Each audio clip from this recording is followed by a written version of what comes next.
we can do or things that we should encourage others to do or not to do to protect themselves. And I guess now I'm going to get into the sensitive area of I'm not commenting whether it's their First Amendment right to have a contest to depict or make fun of Islam, but in my mind, I encourage my mother not to walk down dark streets at night because it's dangerous.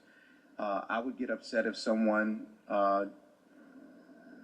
drew cartoons of Jesus or called Mary a slut. I mean, that's just my faith. So if you know they're social media experts and they're good at using social media to get their message out, are we inciting some of this with or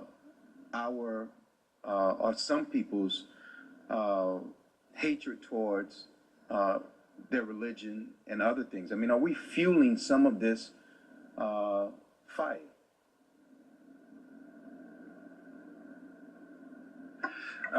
Sir, I think I would answer that question simply by saying the Constitution of the United States of America and our rights and freedoms are something that stands in the way of our enemies' effort to create a global caliphate. So I don't think any one event fuels this. I think it's coming at our system of government, our freedoms is what they're trying to undermine.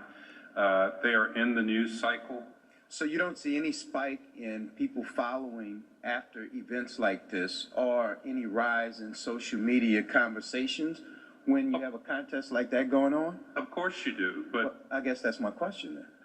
But again, in America, those kinds of conversations happen every day as a part of our constitutional rights in this country.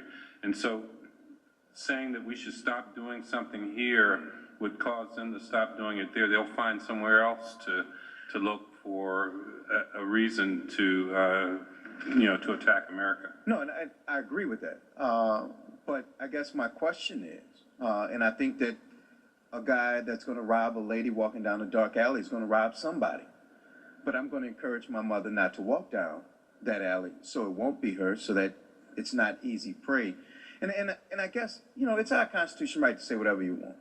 But I promise you, if you call my mother a bad name, there are going to be some consequences and repercussions. And I just don't think that we're having that honest conversation when we're talking about young people, we're talking about angry people, we're talking about people who feel picked on. If you there are some words that will trigger a response, but you have the absolute First Amendment right to say it. And then it's up to me whether I want to exercise my discipline or hit you in the mouth.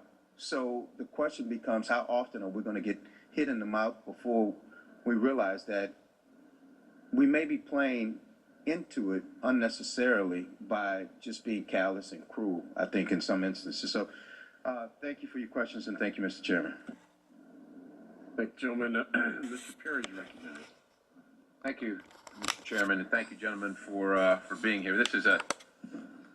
I think this is a difficult subject.